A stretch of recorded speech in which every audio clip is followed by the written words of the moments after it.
பண்ணியிருக்காங்க. ஆசிஃப் அலி, பிஜு மேனன் 2 பேருமே ரொம்ப நல்லா பண்ணியிருக்காங்க. சார் பிஜு மேனன் சார் கொஞ்சம் லீட் ஆக்டர் இல்லையா? ஆசிஃப் அலிக்கு ஸ்க்ரீன் ஸ்பேஸ்லாம் இருக்கா அந்த படத்தில்?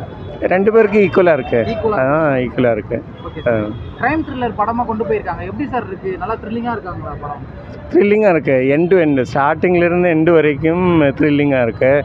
எங்கேயுமே ஆடியன்ஸுக்கு அது போர் அடிக்கிற மாதிரி ஒரு ஸ்டேஜுக்கு போகல. கண்டினியூஸ்லி என்கேஜ் பண்ணி ஃபிலிம் அப்படி எடுத்துகிட்டு போயிருக்காங்க. எண்டிங்கும் நல்லாயிருக்கு. ரொம்ப நல்லா பண்ணியிருக்காங்க. ஒரு போலீஸ் ஸ்டோரிக்கு பெஸ்ட்டு சூட்டபுளாக இருக்குது. 2 பேருமே ஆக்டிங் ரியலிஸ்டிக் ஆக்டிங்காக இருக்குது. ஓவர் ஆக்டிங் கிடையாது, நார்மல் ஆக்டிங், பட் ரொம்ப ரியலிஸ்டிக்கான acting. Sir Biju Menon sir பார்த்தீங்கன்னா நம்ம டுவல் ஹீரோ சப்ஜெக்ட்லாம் நடிக்கிறேன் நிறைய. ஸோ இதில் வந்து எப்படி சார் பண்ணியிருக்காரு இந்த படத்தில்? எக்ஸ்பெக்டேஷனோட நல்லா பண்ணியிருக்காங்க பிஜு மேனன். அதே மாதிரி ஆசிஃப் அலியும் பண்ணியிருக்காங்க. 2 பேரும் ஈக்குவலி நல்லா நடிச்சுட்டு இருக்காங்க. துண்டு ஐயப்பனும் கோஷம்லாம் கம்பேர் பண்ணும்போது இந்த படம் எப்படி சார்? அது வந்து காமெடி படமாக இருந்துச்சு. துண்டு போன இதில் நடிச்சிருப்பாரு. ஆமாம். இது த்ரில்லர். இது எப்படி சார் வந்துருக்கு? இதில் போலீஸ் ஸ்டோரி ஆனதுனால ஒரு வித்தியாசமாக தெரியுது. அதில் இந்த ஐயப்பன் கோஷையில் இப்போ ஒரு பாட்டில் போலீஸ் இருக்குது, இன்னொரு பாட்டு ரவுடியாக இருக்குது.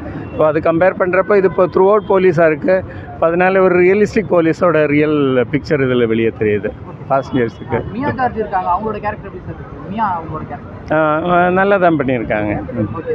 சார் த்ரில்லர் படம் இல்லையா? பிஜிஎம்லாம் எப்படி சார் இருக்குது? பேக்ரவுண்ட் ஸ்கோர், சாங்ஸ்லாம் எப்படி சார் இருக்குது படத்தில்? பேக்ரவுண்டு நல்லா தான் இருக்குது. மியூசிக் கம்மியாக இருக்குது. ஒரு போலீஸ் ஸ்டோரிக்கு மியூசிக் ரொம்ப ஜாஸ்தி இப்போ வரக்கூடாது. அதனால் இது நார்மலாக தான் இருக்குது. நார்மல் மியூசிக் அது போதும், இதுக்கு மேலே தேவையில்லை.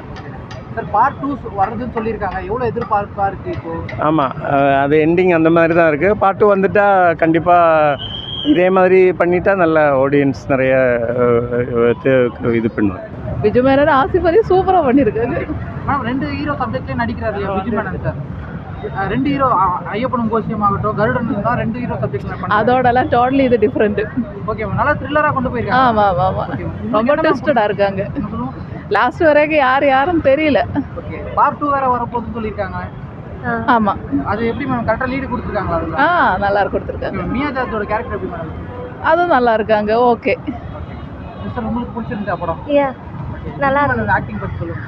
2 பேரோட ஆக்டிங்குமே ஒரே மாதிரி இருந்தது. யாருக்குமே இந்த ஹீரோ அப்படின்ற மாதிரி இல்லை. 2மே நல்லா இருந்தது. நல்லா இருந்துச்சுங்களா? த்ரில்லிங்காக கொண்டு போயிருக்காங்களா படத்தை? உங்களுக்கு என்ன பிடிச்சிருக்கு இந்த படத்தில்? நல்ல படம் நல்லா போய். பிஜு மேனன் எப்படி பண்ணியிருக்காரு ப்ரோ? சூப்பர் அடிச்சது. 2 பேரும் நல்லா அடிச்சது. நல்ல ஆக்டிங் அக்கௌண்ட் செட் அடிச்சிருக்காங்க. ஆசிஃப் எப்படி பண்ணியிருக்காரு? இன்னொரு ஹீரோ எப்படி பண்ணியிருக்காரு? രണ്ടും സെയിം ആയിട്ട് നല്ല എന്താ പറഞ്ഞാൽ അങ്ങനെ ബാലൻസ് ആയിട്ട് നല്ലതായിട്ട് കൊണ്ടുപോയിട്ടുണ്ട് സ്റ്റോറി. ഇതിന് ഒരു സെക്കൻഡ് പാർട്ടിന് ഒരു ചാൻസ് ഉണ്ട്. ക്രൈം ത്രില്ലറാ കൊണ്ടുപോയിരിക്കാங்க. കറക്റ്റ് ആയിട്ടുണ്ടോ? സീൻ അടിച്ചത്. മിയ ജാർജോட ക്യാരക്ടർ മിയ ജാർജ് எப்படி பண்ணிருக்காங்க? കുഴപ്പമില്ല. ഈ ഇവർ രണ്ടുപേരും മാത്രം തന്നെ നല്ല ചെയ്തിട്ടുള്ള. നല്ല ത്രില്ലിംഗ് ആയിരിക്കുന്നു. എനിക്ക് ഇഷ്ടപ്പെട്ടു. നന്നായിട്ടുണ്ട്. ബിജു മേനോட ആക്ടിംഗ് எப்படி மேம்? സൂപ്പർ. ബിജു മേനൻ, ആസിഫ് അലി 2 പേരും സൂപ്പർ.